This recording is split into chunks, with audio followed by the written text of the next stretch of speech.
Good evening. Let us look more carefully at what is happening here tonight. You have probably heard the standard narrative about American power in the Middle East. The United States maintains the strongest military on the planet. It has bases in 14 countries across the region. It has spent over $8 trillion since 2001 on military operations in Iraq, Afghanistan, Syria, and beyond. And the story goes, America is in control. America is managing the region. America is the indispensable power. But I want to tell you something that most people do not understand. That is not what control looks like anymore. What we are actually watching is the slow motion collapse of American regional dominance disguised as the maintenance of it. And here is what most mainstream analysis misses entirely. The very mechanisms America built to preserve its Middle Eastern position are now the mechanisms that are destroying it. The bases, the alliances, the military commitments, the petrodollar system, they have all become anchors, and the United States is sinking. Now, before you dismiss this as doomsaying, let me be clear about what I mean. I am not arguing that America will lose a sudden military confrontation. I am arguing that America has already lost the Middle East strategically. What we are watching now is the managed deterioration of an obsolete hegemonic system. The question is not whether this will happen. The question is how fast. And that is where we need to go deeper. If you have been following geopolitical analysis, you know that the traditional explanation of American Middle Eastern power rested on 5 pillars. First, military superiority. Second, alliance networks, particularly the Abraham Accords and the partnership with Israel and Saudi Arabia. Third, control of the petrodollar system, the requirement that global oil sales be denominated in dollars, which gave America leverage over the global economy. Fourth, energy dependence, the fact that the world needed Middle Eastern oil and America controlled the supply routes. And fifth, the ideological legitimacy of being seen as the defender of the liberal international order. But every single one of these pillars is now either eroding or has already been dismantled. And the policy responses from Washington are making it worse, not better. This is where we need to subscribe to ongoing analysis, because what I'm about to show you requires paying attention to the strategic layers most commentators skip entirely. The real story is not about Iran threats or Israeli security or even energy prices. The real story is about the structural irreversibility of American decline in a region where decline cannot be reversed by military force alone. Let me start with the most visible symptom, the collapse of the petrodollar monopoly. For 50 years, since the 1973 Kissinger-Saud Agreement, the United States maintained a simple quid pro quo with Saudi Arabia. America would guarantee Saudi Arabia's military security against any regional threat. In exchange, Saudi Arabia would ensure that global oil markets operated exclusively in dollars. This was not merely a commercial arrangement. It was the financial architecture that kept the American currency dominant and American inflation manageable for decades. But something fundamental has shifted. In March 2023, Saudi Arabia and China announced that they would settle future oil transactions in their own currencies or barter arrangements, bypassing the dollar entirely.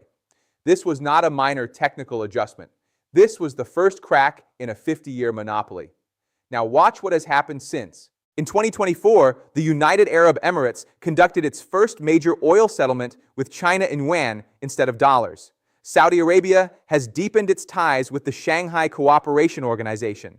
The Gulf Cooperation Council is fragmenting, and here's the part that most people miss. These countries are not doing this because they hate America or because they have suddenly become ideologically committed to a Chinese-centered world order. They are doing this because the strategic incentive has changed. China can now offer them more security than America can, and more profitably. But this is only the first layer. The deeper structural problem lies in what I call the alliance fragmentation mechanism. For 70 years, American regional power has rested on a network of bilateral relationships with Egypt, with Israel, with Saudi Arabia, with Jordan, with the Gulf states. Each was designed as a spoked wheel with Washington at the center.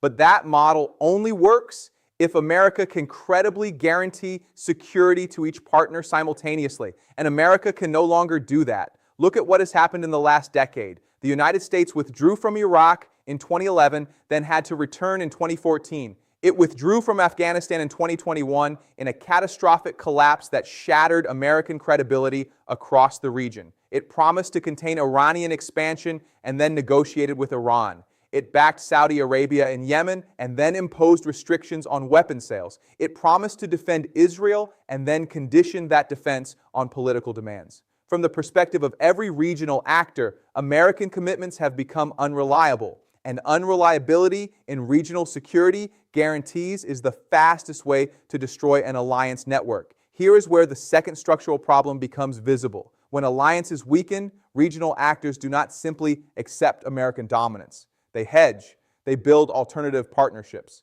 And they begin to think about long-term strategies that do not depend on American commitment. This is exactly what we have seen over the past 5 years. Israel has been strengthening its ties with Azerbaijan and the Central Asian states, building a security architecture that does not depend entirely on American support. The UAE has diversified partnerships dramatically, working now with Russia, with India, with Japan. Saudi Arabia has opened direct diplomatic channels with Iran after years of American-backed antagonism. Egypt has deepened its relationship with Russia. Jordan has balance between multiple powers. What Washington interprets as normal diplomacy is actually the structural reassurance of a regional system preparing for American absence. And this brings us to the third analytical layer, the military footprint problem.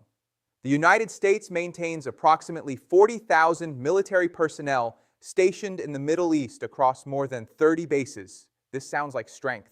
It is actually a vulnerability because every base requires supply lines, political permission from host governments, and constant resource expenditure. And every base has become a point of pressure. In Iraq, where America has kept 2,500 troops at the Al-Assad Air Base and others, those troops are now more of a hostage than a deterrent. Iraqi militias backed by Iran have conducted hundreds of drone attacks against American positions. America retaliates, kills militia members, and the cycle deepens. The more America tries to project power through bases in hostile or fractured states, the more those bases become liabilities that drain resources and generate resentment. Now let us pull the lens back. What we are observing is not a management problem. It is a systemic problem. The architecture of American Middle Eastern power was built in 1945, refined in 1973, updated in 1991, and has not been substantially reconceived since. It assumed that American military superiority would last indefinitely. It assumed that energy dependence on Middle Eastern oil would last indefinitely. It assumed that the dollar would remain the global reserve currency indefinitely. And it assumed that American domestic consensus on regional involvement would remain stable indefinitely. All four assumptions are now false. The energy assumption collapsed when the United States became a net energy exporter in 2018 and shale revolution made Middle Eastern oil strategically less critical. The military assumption is eroding as adversarial powers develop anti-access, area denial capabilities that make American bases less tactically dominant. The currency assumption is fracturing as alternatives emerge and bilateral trade increasingly bypasses dollar settlement. And the domestic assumption exploded years ago. The American public has no appetite for another major Middle Eastern war, no appetite for open-ended commitments, and no willingness to spend another $1 trillion in the region. This is why Washington's policy responses have been so counterproductive. Faced with the erosion of one pillar, American policymakers try to reinforce the remaining pillars. They increase military presence, which generates more resentment. They tighten alliance discipline, which accelerates hedging behavior. They impose sanctions on competing powers, which pushes them into deeper regional partnerships. They promise more security guarantees, which no one believes because the track record of broken promises is now public record. Each action to preserve the old system accelerates its destruction. Let me show you this through the historical pattern that explains where we are. Empires in decline do not recognize their own decline while it is happening. They mistake inertia for strength. They see the absence of catastrophic military defeat as evidence of ongoing dominance. The Byzantine Empire maintained an enormous military apparatus for 2 centuries after its strategic power had already been destroyed.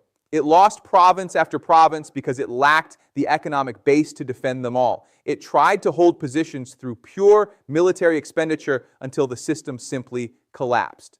The Ottoman Empire did the same thing. The British Empire maintained a global military presence even as its economic power to sustain that presence evaporated. And each of these empires made the same strategic error. They confused the ability to project military force with the ability to achieve political objectives. America is at a similar juncture now. The military can conduct airstrikes, maintain bases, move carrier groups, but it cannot make the regional states actually want American hegemony. It cannot make the petrodollar system persist. It cannot make the alliances that depended on unquestioned American superiority remain intact when that superiority is no longer unquestioned. History has seen this pattern before, and in every case, the recognition of decline came only when it was far too late to manage it gracefully. Now, let us add another layer. The real strategic disaster is not what America is losing. It is what America is gaining instead. As American hegemonic power erodes, power vacuums do not remain empty. They are filled by other actors. And in the Middle East, we are watching the most consequential power replacement since the end of the Cold War. China is establishing itself as an economic partner to the entire region. Russia is deepening military relationships. Turkey is expanding its influence. And Iran, which America has tried to contain for 40 years, is now the central strategic player in a reshaping regional system. Consider the Iranian position over the last 5 years. America imposed maximum pressure sanctions starting in 2018. Iran's economy contracted. And yet, Iran's regional strategic position improved. Why? Because sanctions pushed Iran to develop deeper relationships with China, Russia, and other regional powers. Because American military threats forced Iran to accelerate its missile and drone programs.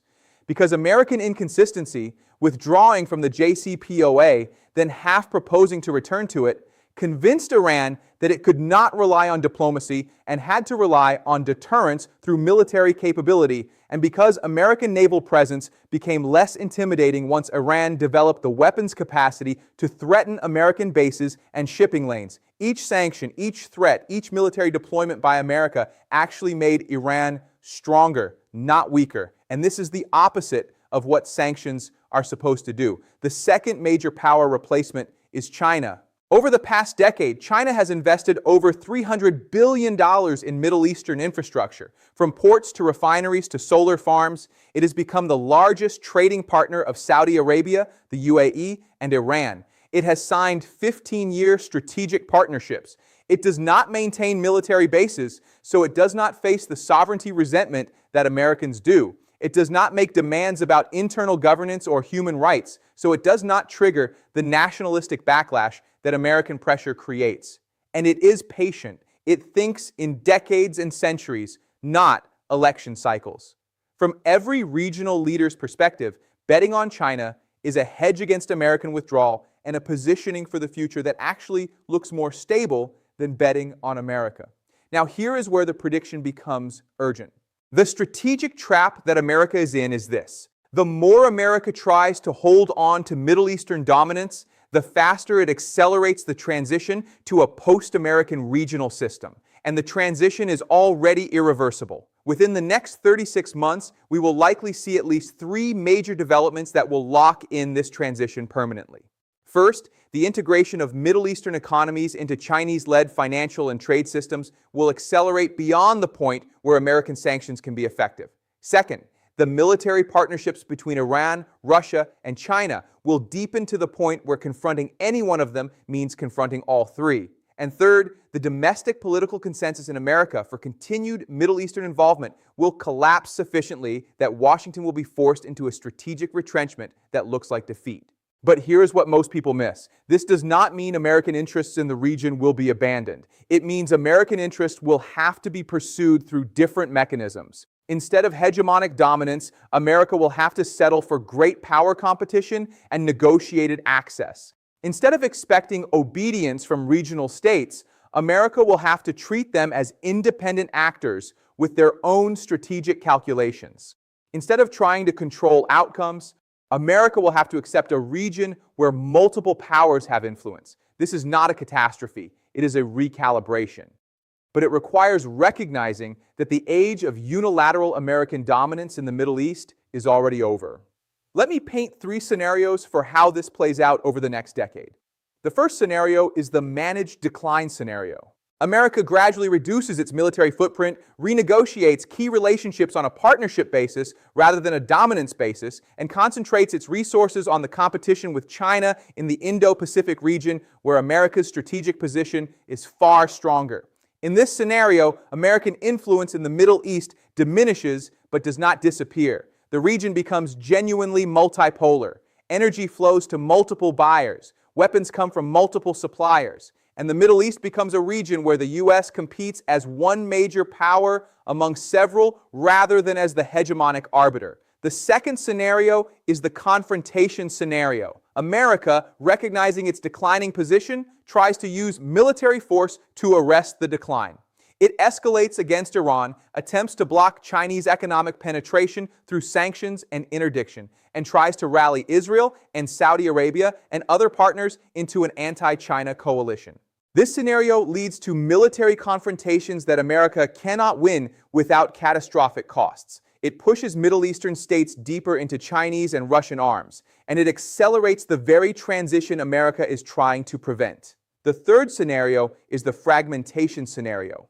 American power collapses abruptly due to either a major military defeat or a cascading alliance failure.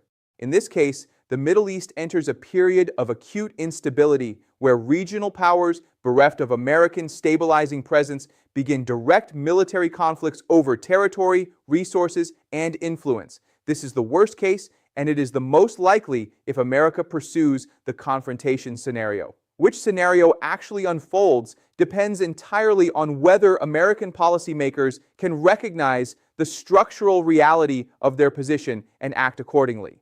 And here is where the civilizational warning comes in. The United States has a choice, but the window for the choice is closing. If America continues to believe that military force and alliance discipline can preserve dominance in a region where the structural conditions for dominance no longer exist, then America will stumble into the confrontation scenario and eventually the fragmentation scenario. If America can recognize that a transition is already underway and manage that transition consciously, then the managed decline scenario becomes possible. But recognizing this requires something that American foreign policy has rarely managed in modern history: the ability to accept diminishment of influence without interpreting it as defeat. It requires policymakers who can think in terms of adjusted but meaningful interests, rather than zero-sum preservation of maximum dominance. And it requires political leadership that can explain to the American public why accepting the end of hegemony in the Middle East is actually preferable to the catastrophic costs of trying to preserve it. The deeper historical lesson is this: empires that recognize their own decline early enough can transform themselves into sustainable great powers. Those that do not recognize decline until it is undeniable typically fragment into irrelevance or direct military collapse. The American Middle East hegemony is not going to last. But an American strategic role in the region, pursued through different mechanisms with different expectations and with more honest acknowledgement of the limits of power, is still possible.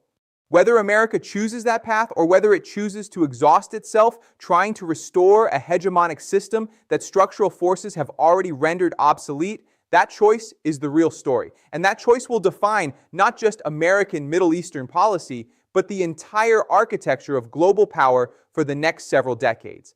This is the kind of analysis that separates clear strategic thinking from the reactive commentary you get from most media outlets. If what you have heard today challenged your assumptions about American power, clarified why the mainstream narrative about the Middle East does not add up, or helped you see the deeper structural forces shaping geopolitics, subscribe for ongoing analysis of the world's shifting power dynamics. And in the comments below, tell me this: if the Middle Eastern order is transitioning away from American hegemony, what role do you think America should play in the region going forward? That question will define the next decade, and I will see you in the next briefing.